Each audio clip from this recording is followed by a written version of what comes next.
Day సందర్భంగా వాజ్పేయి గారి జన్మదినోత్సవాన్ని good governance day ప్రకటించడం వల్ల ఈ కార్యక్రమాన్ని దేశవ్యాప్తంగా అన్ని పార్లమెంట్ కాన్స్టిట్యున్సీల్లో కూడా జరపబడుతుంది. కాబట్టి ఈ కార్యక్రమానికి మన రాజమండ్రి పార్లమెంట్ కాన్స్టిట్యున్సీకి శ్రీ జీవీఎల్ నరసింహరావు గారు గౌరవనీయులు రాజ్యసభ సభ్యులు ముఖ్య అతిథిగా విచ్చేసి ఉన్నారు. కాబట్టి ఆయనతో మీరందరూ కూడా డైరెక్ట్ ప్రెసిడెంట్లో ఇంటరాక్ట్ అవ్వాలని కోరుతున్నాను.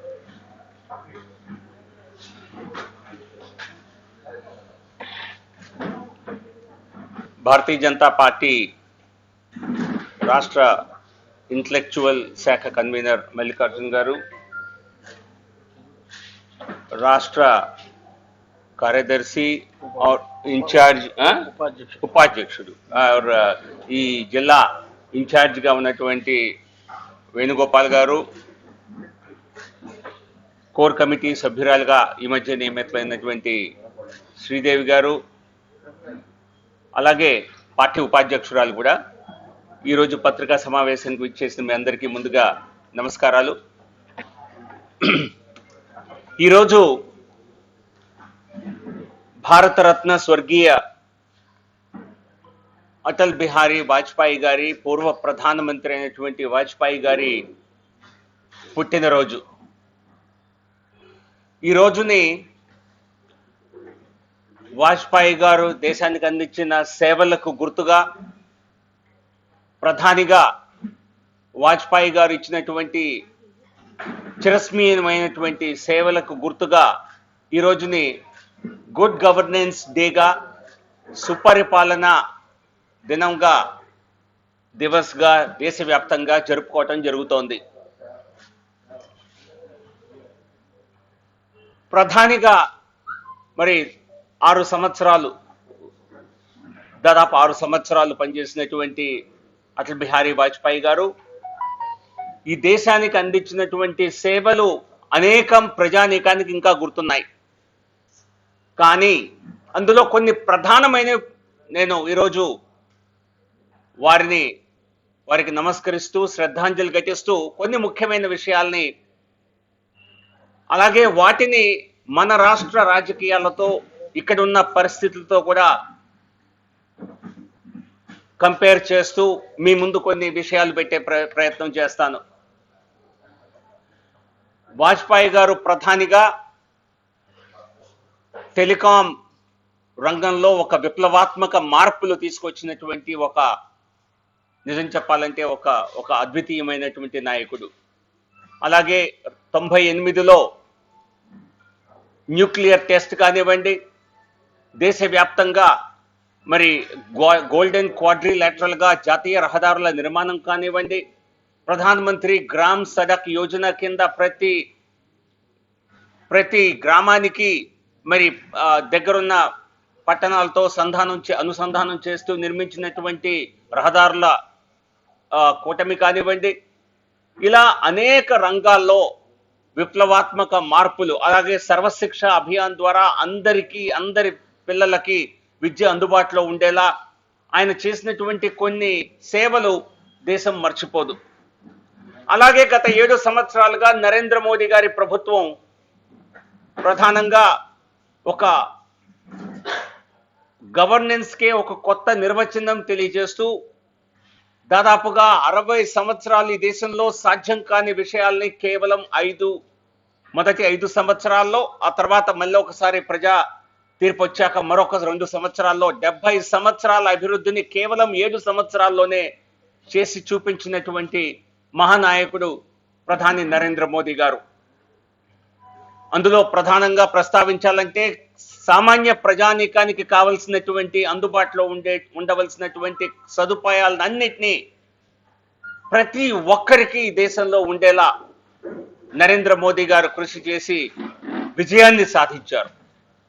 స్వచ్ఛతా భారత్ కింద ప్రతి ఇంటిలోనూ మరి ఒక మరుగుదొడ్డి సదుపాయం కలిగేలా నిర్మించడం, దాదాపుగా ప్రతి కుటుంబానికి ఎల్పిజి గ్యాస్ కనెక్షన్ ఇచ్చి క్లీన్ కుకింగ్ ఫ్యూయల్ని వారికి అందజేయటం, తర్వాత సౌభాగ్య యోజన కింద ప్రతి కుటుంబానికి ఎవరికైతే 3 కోట్ల కుటుంబాలకి ఇంటికి విద్యుత్ సరఫరా లేదో వాళ్ళకి ఇవ్వటం, ఈ రకమైనటువంటి అనేక కార్యక్రమాలు. ప్రధానమంత్రి ఆవాస్ యోజన కింద 2022 నాటికల్లా ప్రతి ఒక్క భారత కుటుంబానికి తమ సొంత ఇల్లు ఉండేలా ప్రధానమంత్రి ఆవాస్ యోజన నిర్మాణం కానివ్వండి, ప్రస్తుతం నిర్మిస్తున్నటువంటి జల్ జీవన్ మిషన్ కింద ప్రతి ఇంటికి నీటి కుళాయి సదుపాయం కానివ్వండి, ఇవన్నీ కూడా సామాన్య ప్రజలకు, పేద ప్రజలకు అన్ని రకాల సదుపాయాలు, కనీస అవసరాలు వారికి ఏర్పడేలాగా చేసినటువంటి మరి ఒక విప్లవాత్మక విజయాలు సాధించినటువంటి నాయకుడు నరేంద్ర మోదీ గారు. అలాగే అవినీతి అన్నది పూర్తిగా రూపుమాపినటువంటి ప్రభుత్వాలు వాజ్పేయి గారి ప్రభుత్వం, నరేంద్ర మోదీ గారి ప్రభుత్వం.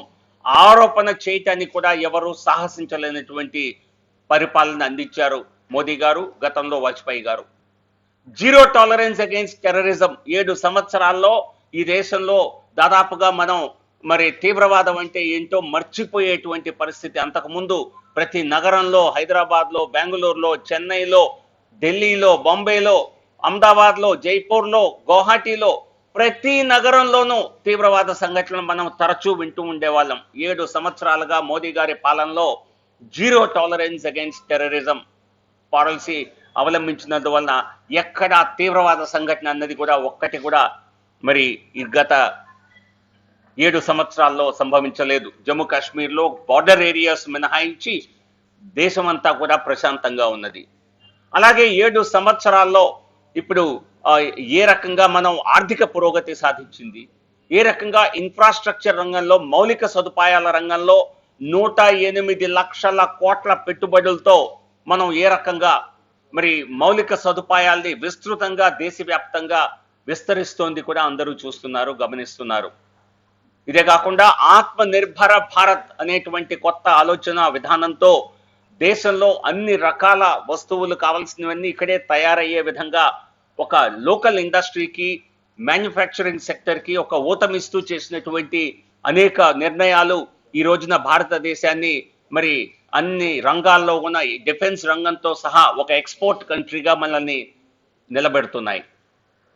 ఇటువంటి మార్పులతో మరి దేశం అత్యంత ప్రగతి సాధిస్తుంటే మన రాష్ట్రంకి వచ్చేసరికి ఖచ్చితంగా ఈ రాష్ట్ర ప్రభుత్వాల వైఫల్యాల కారణంగా కేంద్ర ప్రభుత్వం చేసిన లబ్ధి తప్పితే ఇక్కడ రాష్ట్ర ప్రభుత్వాల వైఫల్యం కారణంగా ఆశించదగినటువంటి మరి ఫలితాలు ఈ రాష్ట్రంలో రాలేదు. కేంద్రం ఇచ్చినటువంటి విద్యా సంస్థలు కానివ్వండి, కేంద్రం నిర్మించిన జాతీయ రహదారులు కానివ్వండి, అది 4190 కిలోమీటర్ల నుంచి దాదాపుగా 8100 కిలోమీటర్లకి 7 సంవత్సరాల్లో మోదీ గారి ప్రభుత్వ చొరవతో జరిగింది. దానిలో రాష్ట్ర ప్రభుత్వానికి ఏమీ కాంట్రిబ్యూషన్ లేదు. పూర్తిగా 26,000 కోట్లతో కేంద్ర ప్రభుత్వమే ఆ రహదారుల్ని నిర్మించింది. అలాగే జాతీయ, అంతర్జాతీయ విమానాశ్రయాలుగా తీర్చిదిద్దింది విశాఖపట్నం, విజయవాడ, తిరుపతి నగర ఎయిర్పోర్ట్స్ ని. అలాగే సాగర్మాల పథకం కింద విస్తృతంగా మరి అనుసంధానం చేసింది పోర్టుల్ని, హైవేస్ తో, రోడ్స్ తో. సో ఈ 5 పారిశ్రామిక నగరాల్ని మరే రాష్ట్రానికి ఇవ్వనన్ని 5 పారిశ్రామిక నగరాల్ని ఈ రాష్ట్రానికి ఇచ్చింది.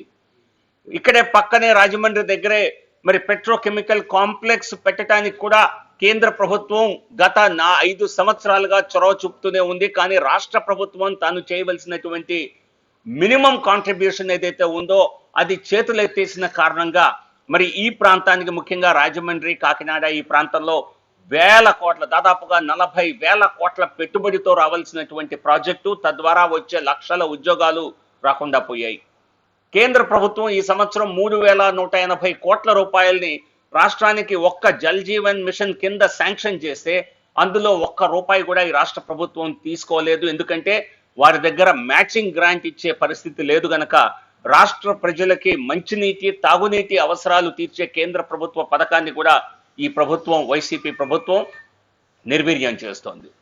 ప్రధానమంత్రి ఆవాస్ యోజన కింద 20 లక్షల ఇళ్లని అత్యధికంగా పట్టణ ప్రాంతాల్లో కేవలం ఈ ఆంధ్రప్రదేశ్ రాష్ట్రానికి మంజూరు చేస్తే, దేశంలోనే నంబర్ 1 స్థానంలో ఆంధ్రప్రదేశ్కి మంజూరు చేస్తే, కానీ దానిలో ఆశించదగిన స్థాయిలో పురోగతి లేదు. మరి దాదాపు 2 లక్షల పైగా ఇళ్ళు ఏవైతే కట్టి నిర్వీర్యంగా ఉన్నాయో వాటిని కనీసం బేసిక్ సర్వీసెస్ ప్రొవైడ్ చేసి డ్రైనేజ్, ఎలక్ట్రిసిటీ లాంటి సర్వీసెస్ ఇచ్చి వాటిని లబ్ధిదారులకు అందజేసేటువంటి ఆలోచన కూడా ఈ ప్రభుత్వం చేయటం లేదు. కేవలం కబుర్లు మాత్రమే చెప్తోంది. గత ప్రభుత్వం నిర్మాణం సమయంలో చేయటంలో వైఫల్యం చెందింది. ఈ ప్రభుత్వం దాన్ని పూర్తిగా మరుగున పెట్టింది. సో ఈ రకమైనటువంటి సంకుచిత రాజకీయాలతో ఈ రాష్ట్రం రగిలిపోతోంది. అభివృద్ధి లేదు. రాష్ట్ర ప్రభుత్వాలకి నిన్నే కొన్ని పార్లమెంట్లో అడిగిన దానికి సమాచారం చెప్పారు. రాష్ట్ర విభజన ముందు మన ఆంధ్రప్రదేశ్ ప్రాంతానికి 2013-14లో కేవలం 26,000 కోట్లు కేంద్రం నుంచి పన్నుల రూపంలో కానీ సహాయం రూపంలో కానీ పూర్తిగా 26,000 కోట్లు వస్తే 2021 గత సంవత్సరం 76,000 కోట్ల రూపాయలు ఇవ్వటం జరిగింది కేంద్రం. అంటే దాదాపుగా 300% అంటే 3 రెట్లు అధిక నిధులు ఇస్తోంది కేంద్ర ప్రభుత్వం గతంలో కంటే. ఇంతకంటే ప్రత్యేక శ్రద్ధ ఆంధ్రప్రదేశ్ పట్ల ఏం కావాలి?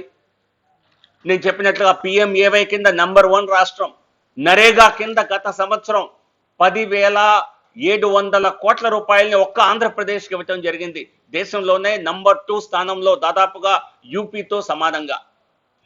సో ఈ స్థాయిలో కేంద్ర ప్రభుత్వం సహాయం చేస్తుంటే ఒకటి కేంద్ర ప్రభుత్వానికి పేరు రానివ్వరు, ఏదో ఒక రకంగా బీజేపీ పైన కేంద్రం పైన బురద చల్లి బీజేపీని ఎదగనివ్వకుండా ఉండాలి అనేటువంటి కుట్ర ఇటు వైసీపీ అటు టీడీపీ రెండూ తరచూ చేస్తూనే ఉంటాయి.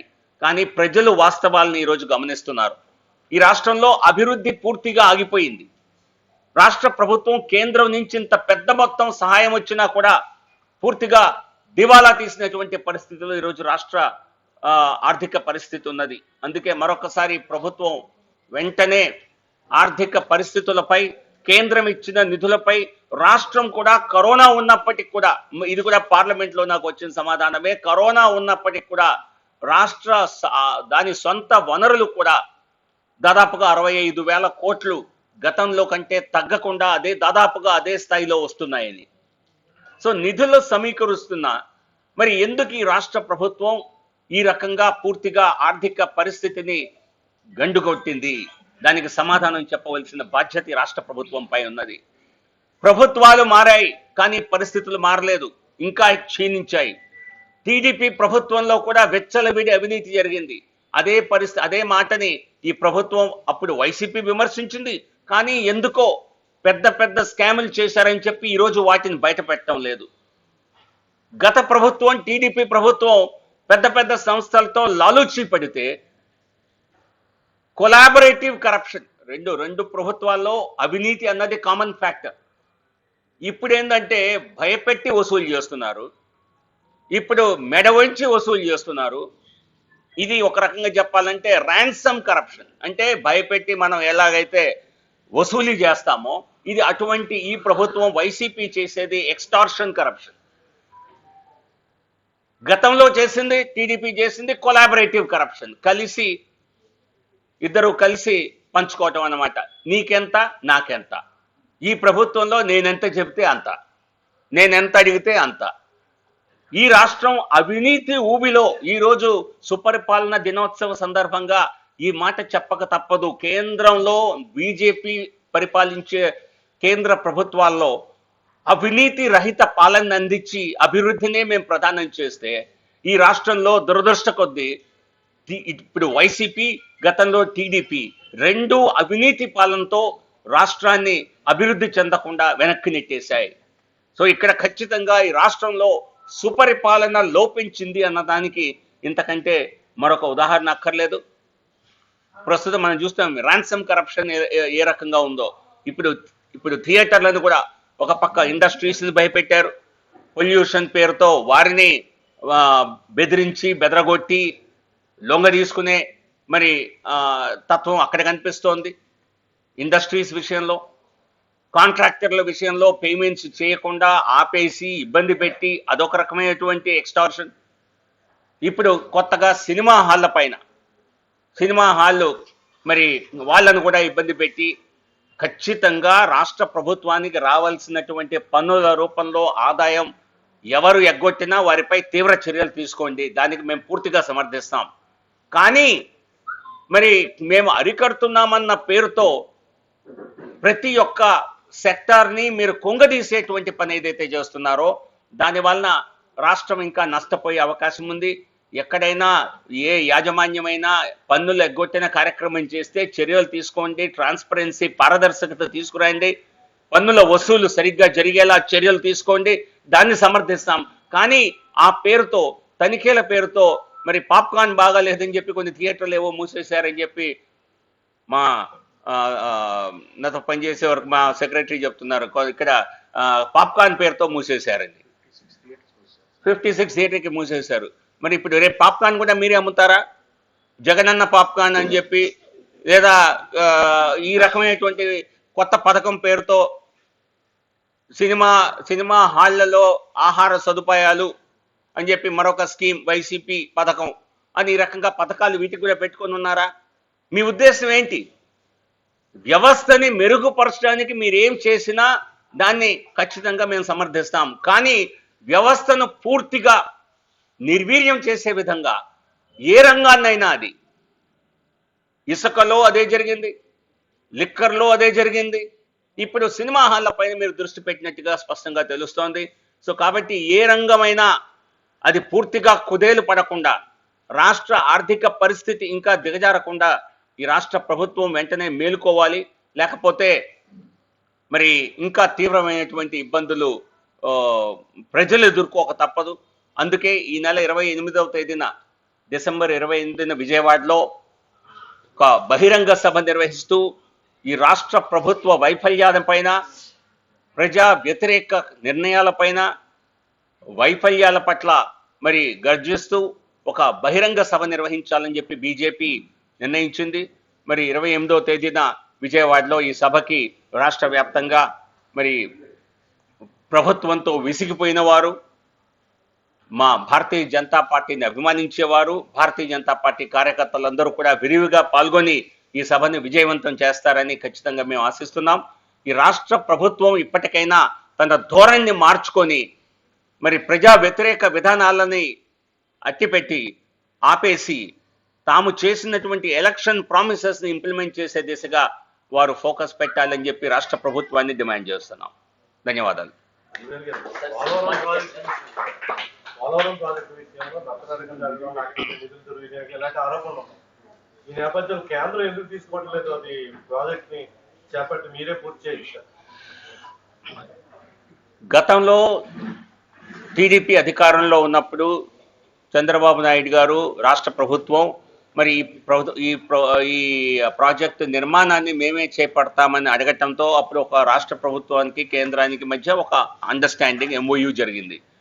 దానిలో భాగంగా పనులు చేపట్టాక మరి రీఇంబర్స్మెంట్ రూపంలో బిల్లుల చెల్లింపు ఉంటుంది అని దానిలో స్పష్టంగా ఒక అంగీకారం కుదిరింది. కానీ ప్రస్తుత రాష్ట్ర ప్రభుత్వం అమలుని పూర్తి ముందుకు తీసుకెళ్లకుండా మరి మాకు బిల్లు చెల్లింపులు ఆలస్యం అవుతోంది అన్నటువంటి ఒక సాకుతో ప్రాజెక్ట్ నిర్మాణం ముందుకెళ్ళటం లేదు. సో ఖచ్చితంగా రాష్ట్ర ప్రభుత్వానికి మేము స్పష్టంగా చెప్పాము, మళ్ళీ ఒకసారి చెప్తాము, అమలు మీకు సాధ్యతరం కాకపోతే, మీకు ఇబ్బంది అనిపిస్తే ఖచ్చితంగా ఇది జాతీయ ప్రాజెక్టు కనుక కేంద్ర ప్రభుత్వం దీన్ని చేపట్టడానికి సిద్ధంగా ఉంటుంది. రాష్ట్ర ప్రభుత్వం తన అసహాయతను తెలియచేయవచ్చు. వారికి ఈ ప్రాజెక్టుల్లో ఎందుకు టీడీపీకి గతంలో కానీ ఈ వైసీపీకి కానీ నిర్మాణం మేమే చేయాలి అన్న దాని అంత ఆసక్తి ఎందుకో మరి మాకైతే అర్థం కావటం లేదు.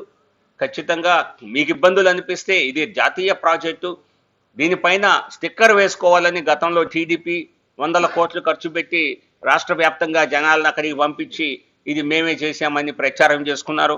ఈ ప్రభుత్వం కూడా, వైసీపీ ప్రభుత్వం కూడా ఇది మేమే చేసుకున్నామని, లేదా అక్కడ రాజశేఖర రెడ్డి గారి పెద్ద స్టాచ్యూ పెట్టి పూర్తి క్రెడిట్ తామే తీసుకోవాలని, దానిపై ఉన్న శ్రద్ధ ప్రాజెక్టుపై వీరికి లేదు.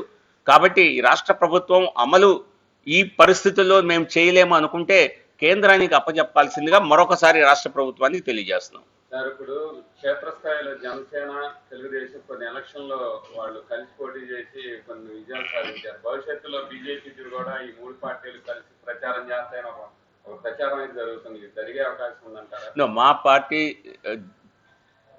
మా పార్టీ బయట ప్రచారాల గురించి, రూమర్స్ గురించి, స్పెక్యులేషన్స్ గురించి మేము మాట్లాడలేం. ఖచ్చితంగా బీజేపీ జనసేనతో కలిసి ముందుకెళ్తోంది. ఇప్పుడు మీతో కార్యక్రమాల్లో వాళ్ళు చాలా తప్పుగా పార్టిసిపేట్ ఈ రెండు వారి కార్యక్రమాలు కూడా వారు అనేక కార్యక్రమాలు చేస్తున్నారు. ఇబ్బంది ఏమీ లేదు. మా కార్యక్రమాలు మేము చేస్తున్నాం, వారు చేస్తున్నారు. కొన్ని అనుకోని కలిపి కూడా చేస్తాం. అంతే తప్పితే అన్ని మేము వేరు పార్టీలే కదా, పార్టీలేం కలిసిపోలేదుగా. సో కాబట్టి వారి పార్టీ ఎజెండాని, వారి యాక్టివిటీస్ని క్షేత్రస్థాయిలో జనసేన చేసుకుంటుంది. బీజేపీ మా స్థాయిలో మేము కూడా చేస్తాం. కానీ వీటిలో ఎక్కడా పరస్పర వైరుధ్యం అన్నది ఎక్కడా లేదు. కలిసి చేయాల్సిన చోట కలిసి కూర్చొని చర్చిస్తాం. ఇది బీజేపీ ప్రకటించినటువంటి బహిరంగ సభ. సో ఖచ్చితంగా మరి జనసేన నుంచి కూడా ఒక మోరల్ సపోర్ట్ ఈ సభకు ఉంటుంది అని. ఎందుకంటే మేము చేసిన ప్రభుత్వ వ్యతిరేక విధానాలపైనే పోరాటం చేస్తున్నాం, వారు చేసిన ప్రభుత్వ పోరాటాలపైన పోటీ చేస్తున్నారు. కానీ ఇది బీజేపీ తనంత తానుగా మరి నిర్వహిస్తున్నటువంటి సభ. అలాగే వారు కూడా అనేక సభలు నిర్వహించారు. దీనిలో ఎక్కడ వైరుధ్యం కానీ ఎటువంటి ఇబ్బంది కానీ లేదు. ఎంత ఇద్దరం ఇండివిజువల్గా ఎంత పని చేసినా అది మాకు మా కూటమికే లభిస్తుందని మా ఆలోచన. సినిమా హాల్ మీద ఇప్పుడు ఆటో ఎక్కి చేసి 20 రూపాయలు తీసుకుంటున్నారు. సినిమా 2 గంటలు వినోదం పంచడానికి 3 గంటలు ఇస్తే పల్లెటూరులలో పంచాయతీ పదులు 5 రూపాయలు, 10 రూపాయలు, 15 అని పెట్టింది నాన్ ఏసీకి గవర్నమెంట్. అలాగే ఏసీ టికెట్లు 10, 15, 20 ఇలా. దీనివల్ల మేము ఒక 3 రోజులు మూసేస్తాం సినిమా హాల్లో తప్ప కరెంటు బిల్లు కూడా రావని వాళ్ళు ఆవేదన చేస్తున్నారు. అయినా కూడా గవర్నమెంట్ ఎక్కడ దీని మీద స్పందించలేదు. నేను చెప్పాను కదా ఇందాకని, ఏ నిర్ణయం ప్రభుత్వం తీసుకున్నా అది ఆ రంగం, ఆ వ్యవస్థ పటిష్టపడేలా ఉండాలి తప్పితే పూర్తిగా నిర్వీర్యం చెందేలా ఉండకూడదు. అట్ ద సేమ్ టైం అదే సమయంలో రాష్ట్ర ప్రభుత్వానికి పన్నుల రూపంలో రావాల్సినటువంటి నిధులు ఏవైతే ఉన్నాయో అవి సరిగా రాకపోతే దాన్ని కూడా క్రమబద్ధీకరించవలసిన బాధ్యత రాష్ట్ర ప్రభుత్వంపై ఉన్నది. ఈ రెండింటిని సమీకరిస్తూ రాష్ట్ర ప్రభుత్వం ఏ నిర్ణయం చేసినా అది ఆమోదయోగ్యంగా ఉంటుంది తప్పితే తనిఖీల పేరుతో బెదరగొట్టి పూర్తిగా థియేటర్లని మూసేసే విధంగా చేస్తే మరి దానివలన మరి సినిమా రంగం మొత్తం దెబ్బతింటుంది. మీ టార్గెట్ ఎవరో మరి ప్రజలు ఆల్రెడీ కొంత ఊహాలు చేస్తున్నారు. కానీ ఏ రంగం దెబ్బతిన్నా అది రాష్ట్ర ప్రజలకు కూడా దానివల్ల నష్టం కలుగుతుంది. కనుక దాన్ని గమనించి సినిమా రంగం, థియేటర్ వ్యవస్థ కూడా పూర్తిగా నిర్వీర్యం అవ్వకుండా మరి సరైన నిర్ణయం చేయవలసిన బాధ్యత ప్రభుత్వంపై ఉన్నది. అలాగని ఏ రంగంలోనైనా, ఏ వ్యవస్థలోనైనా పన్నులు సరిగ్గా చెల్లించకపోయినా, అటువంటి ఇబ్బందులున్నా దానిపైన కూడా దృష్టి పెట్టవలసిన బాధ్యత ప్రభుత్వంపై ఉంది. నేను చెప్పా కదా, ఇది టికెట్లు తగ్గించడం పెంచడం కాదు. ముందు ఇక్కడ థియేటర్ వ్యవస్థ అన్నది ఇది సజావుగా నడిచేలా నిర్ణయం ఉండాలి. దానికి ప్రభుత్వం చర్చలు చేసి యాజమాన్యంతో కానివ్వండి, సినిమా రంగంతో కానివ్వండి చర్చించి అవసరమైతే దానిలో విధానంలో మార్పులు చేయాలి. అంతేగాని ఎవరో ఒక్కరు చెప్పిన ఇది ప్రజలకు అనువుగా ఉండాలి, పరిశ్రమ కూడా నిలబడాలి. పరిశ్రమ నిలబడకపోతే సినిమా హాల్లే ఉండవు, ఇంకా జనాలు వెళ్ళేదేంటి, చూసేదేంటి. సో కాబట్టి రెండింటినీ బేరీజు వేసుకుంటూ ప్రజలకు అనువుగా ఉండేలా, పరిశ్రమ కుదేలు పడకుండా ఉండే నిర్ణయాలు చేస్తే బాగుంటుంది. దానికి చర్చలు అవసరం. ఖచ్చితంగా పరిశ్రమతో, ప్రముఖులతో ప్రభుత్వం మాట్లాడి మరి సరైన నిర్ణయం చేస్తే బాగుంటుంది. మీరు ఎన్ని కార్యక్రమాలు చేసినప్పటికీ ప్రధానంగా తెలుగుదేశం పార్టీ అప్పుడు ధర్మ పోరాటం, ఇప్పుడు వైసీపీ వాళ్ళు కూడా విభజన హామీలు నెరవేర్చలేదు, స్పెషల్ స్టేటస్, ప్యాకేజ్ లేదు, ఈ గొడవ మీదే బాగా ప్రజల్లో తీసుకెళ్ళారు. ఇది బాగా నెగిటివ్ అయ్యింది బీజేపీకి. దీన్ని పాజిటివ్ చేసుకోవడానికి మీరు ఎప్పుడైతే నేను అనేక అంశాలు చెప్తున్నాం కదా. ఏ రకంగా 7 సంవత్సరాల మోదీ గారి పరిపాలన సమయంలో రాష్ట్ర ప్రభుత్వానికి 3 రెట్ల నిధులు ఇచ్చాం. ఇవి వాస్తవం. దీనిలో ఇది రాజకీయ ప్రచారం కాదు. పార్లమెంట్లో ఇచ్చిన సమాధానం 26,000 కోట్ల నుంచి 77,000 కోట్లు దాదాపుగా ఇస్తున్నారంటే 3 రెట్లు నిధులు పెరిగితే రాష్ట్రానికి తక్కువ ఇచ్చినట్ల, రాష్ట్రాన్ని ఇగ్నోర్ చేసినట్ల. అలాగే దేశంలో మరే రాష్ట్రానికి ఇవ్వనన్ని ఇళ్ళని 30,000 కోట్ల రూపాయల సబ్సిడీ కేవలం ప్రధానమంత్రి ఆవాస్ యోజన ద్వారానే ఆంధ్రప్రదేశ్కి రాబోతోంది. 30,000 కోట్లు. ఇంకే రాష్ట్రానికి లేదు. అది నిర్లక్ష్యం చేసినట్లా, రాష్ట్రానికి ఇంపార్టెన్స్ ఇచ్చినట్లా. అలాగే మరి నరేగా కింద ఏ రాష్ట్రానికి రానంత స్థాయిలో దేశంలోనే దాదాపుగా 10% కంటే ఎక్కువ నిధులు ఒక్క ఆంధ్రప్రదేశ్కి ఇచ్చాం. అది కూడా యూపీ, ఈ రాష్ట్రంతో పోలిస్తే యూపీ కనీసం 3-4 రెట్లు పెద్దది. 3-4 కదా, 5 రెట్లు పెద్దది పాపులేషన్లో చూస్తే. అయినా కూడా దాదాపు ఆ రాష్ట్రానికి సమానంగా ఇచ్చాం. జలజీవన్ మిషన్ కింద 3,200 కోట్లు ఇస్తే మీరు వాడుకోవటం లేదు. ఈ రాష్ట్రంలో నిర్మించినటువంటి జాతీయ రహదారులు అనేక బీజేపీ పాలిత రాష్ట్రాల్లో నిర్మించలేదు. ఇవన్నీ వాస్తవాలు ప్రజలకు చెప్తున్నాము. వాస్తవాలు ప్రజలు గమనిస్తున్నారు. కేవలం బీజేపీని పై బండ వేయాలి, బీజేపీ లేవనీయకుండా చేయాలి అన్న ఒక్క దురాలోచనతో కొన్ని క్యాంపెయిన్స్ చేశారు గతంలో. అవి ఇప్పుడు ప్రజలకి వాస్తవాలు అర్థమయ్యాయి. వాస్తవాలు తెలియజెప్పే ప్రయత్నం ఇంక మేము కొనసాగిస్తూనే ఉంటాం. అలాగే ఈ రాష్ట్రంలో IIT, IIM, IIIT, AIIMS, IISER, ఇటువంటి NIT, ఇటువంటి సంస్థలన్నీ గతంలో ఎందుకు రాలేదు? చట్టంలో పెట్టాం కాబట్టి వచ్చాయి, కరెక్టే. కానీ చట్టంలో 10 సంవత్సరాల్లో పెట్టచ్చని ఉంది. 1 సంవత్సరంలో, మొదటి 2 సంవత్సరాల్లోనే ఎందుకు పెట్టాం? చిత్తశుద్ధి ఉంది కనుక పెట్టాం. మరి మీరెందుకు పెట్టారు? మీరెందుకు సమైక్య ఆంధ్రప్రదేశ్లో మరి చంద్రబాబు నాయుడు గారు ముఖ్యమంత్రిగా ఉన్నప్పుడు కానీ, రాజశేఖర రెడ్డి గారు ముఖ్యమంత్రిగా ఉన్నప్పుడు కానీ, రాయలసీమ ఆంధ్ర నాయకులు ముఖ్యమంత్రులుగా ఉన్నప్పుడు మీరెందుకు ఇటువంటి సంస్థల్ని ఆంధ్రప్రదేశ్లో, ఈ రోజున్న ఆంధ్రప్రదేశ్లో పెట్టలేదు? నిర్లక్ష్యం చేసింది మీరు. రాష్ట్ర విభజనకి మేమెంత కారణమో మాకంటే మీరే ప్రముఖ కారణం. ఇక్కడ వైసీపీ, టీడీపీ అన్ని లేఖలు ఇచ్చాయి. ఎందుకు ఇచ్చారు? మీకు నిజంగా ఆంధ్రప్రదేశ్కి న్యాయం జరగటం లేదు అనిపిస్తే మరి లేఖలు ఇచ్చి మీ రాజకీయ ప్రయోజనాలు కాపాడుకోవాలని మీరు ప్రయత్నం చేయలేదా? మేమంటే చిన్న రాష్ట్రాలకి ఒక పాలసీ కింద మేము సపోర్ట్ చేస్తామని మేము 20 ఏళ్ళుగా చెప్తున్నాం, 25 సంవత్సరాలుగా చెప్పాం. అంతకుముందు ఉత్తరాఖండ్ లాంటి రాష్ట్రాలని, ఛత్తీస్గఢ్, జార్ఖండ్ లాంటి రాష్ట్రాలని ఫామ్ చేశాం. అక్కడ ఎటువంటి ఇబ్బందులు రాలేదు. ఇక్కడ రాజకీయ పార్టీలు ఆంధ్రప్రదేశ్ అధికారాల్ని మరి పూర్తిగా సంరక్షించలేదు కనుక మరి అప్పుడు విభజన జరిగింది. కానీ విభజన జరిగిన తర్వాత రాష్ట్రానికి న్యాయం జరిగే విధంగా మోదీ గారి ప్రభుత్వం అన్ని విధాలా చేసింది, ఇంకా చేస్తూనే ఉంటుంది. సార్, ఇవాళ ఆంధ్రప్రదేశ్ ఆర్థిక పరిస్థితి మీద సామాన్యుల దగ్గర నుంచి మేధావుల వరకు అన్ని పార్టీలు కూడా ఆందోళన వ్యక్తం చేస్తుంటే ప్రభుత్వం ఏమాత్రం పట్టించుకోకుండా అప్పులు చేసుకుంటూ పోతూనే ఉంది. కేంద్రం కూడా తాజాగా ఆంక్షలు పెట్టారు ఈ అప్పులు తీసుకొచ్చే దాని మీద. ఈ పరిస్థితుల్లో ప్రధాని మీద ఏ విధంగా ట్యాక్స్ వేయాలి, ఎన్ని రకాలుగా వడ్డన ప్రజల మీద వేయాలి, ఆ భారాలు మోయలేని పరిస్థితుల్లో జనం కూడా వచ్చేసారు అన్న భావన ఉంది. మీరు కేంద్రం దీని మీద ఏమన్నా యాక్షన్ తీసుకున్నారు? చూడండి, కేంద్ర ప్రభుత్వం ఖచ్చితంగా ఇక్కడ ఉన్న ఆర్థిక పరిస్థితిని సమీక్షిస్తూ ఉంటుంది. ఏ స్థాయిలో రుణాలు తీసుకోవచ్చో అది రాష్ట్ర అసెంబ్లీలో చేసిన FRBM యాక్ట్కి సంబంధించి చేస్తుంది రాష్ట్ర ప్రభుత్వం. కానీ కేంద్ర నిబంధనలు కూడా ఉంటాయి. కేంద్రం ఒప్పుకోకుండా అప్పులు చేసేటువంటి అవకాశం లేదు. ఆల్రెడీ FRBM పరిధిని మించి రాష్ట్ర ప్రభుత్వం అప్పులు చేసింది అని కేంద్రానికి సమాచారం ఉంది కనుక వచ్చే 2-3 సంవత్సరాల్లో అప్పుల్ని ఆ స్థాయిలో చేయనీయకుండా కేంద్ర ప్రభుత్వం ఖచ్చితంగా కొన్ని మార్గదర్శకాలు ఇస్తుంది.